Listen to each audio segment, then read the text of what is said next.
need. Joining us now to talk about it, former Energy Secretary and America First Policy Institute Chairman, former Texas Governor, my great friend Rick Perry. Rick, good to see you. Can I just start? I want to go back before we get to this methane tax and all that stuff. Rick, last week with the OPEC meeting, and they're still in Scotland and, you know, climate change and the weatherman. So the United States government asks OPEC Plus to please produce more oil and gas, and they say no. And then our energy secretary comes home and giggles about it. I have a big problem with that, Rick, on about 5 different levels. Stunning look, number one, that the Secretary of Energy doesn't care anything more about the average American than to basically laugh in their face and say, listen, I'm not going to wave a magic wand and go try to do some things like keep a pipeline open, like send the message that we need to be drilling more in the United States, whether it's regulations or whether it's whatever you want to put into place, send the message to U.S. oil and gas producers that we're supporting you. We're going to try to help alleviate this shortage of crude that's going on out there. And instead, she laughs at the camera. You don't need to know anything more about this administration than that to understand they don't give a tinker's damn about you, the cost of fuel, the cost of anything that gets transported out there. This is a administration that, and they're sending the cross signals they're sending. You got Mr. Kerry traveling around the world, jetting around the world, I might add, to tell people, to lecture countries, don't use any more fossil fuels, but please send us more because our gas prices are really high.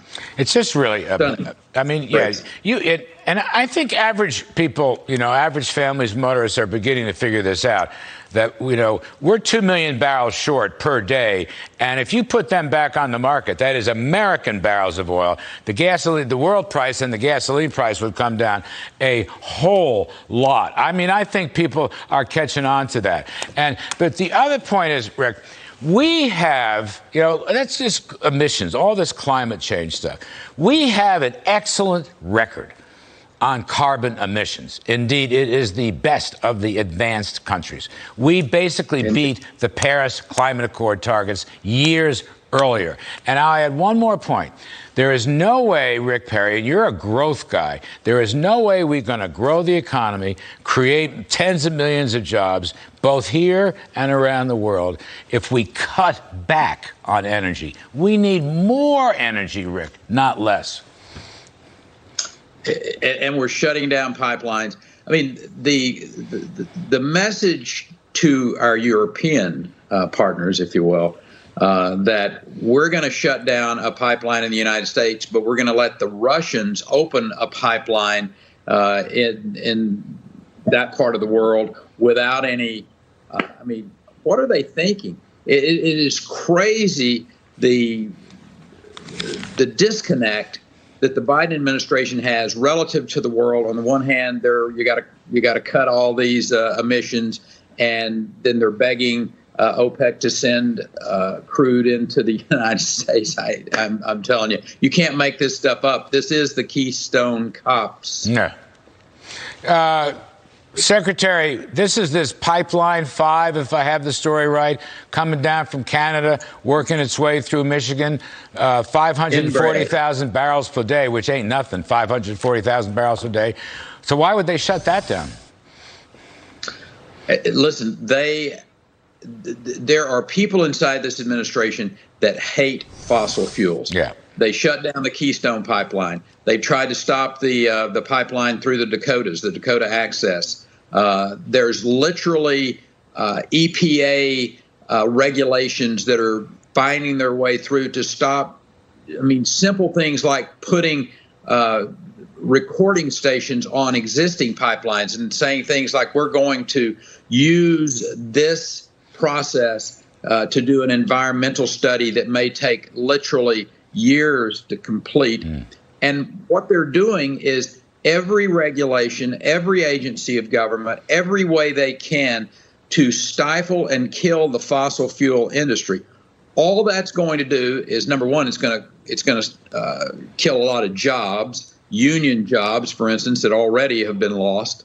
The price of gasoline, we haven't even seen it start to go up.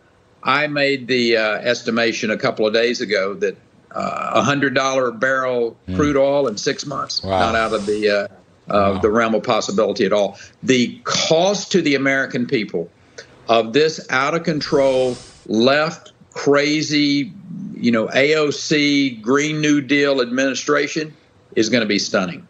Secretary Perry, is this the time, and do we need a new tax on natural gas, this methane tax, which has come up in the past? Why now? Because they hate the fossil fuel industry, Larry. I'm telling you, they think that the election in 2020 was a mandate. It wasn't.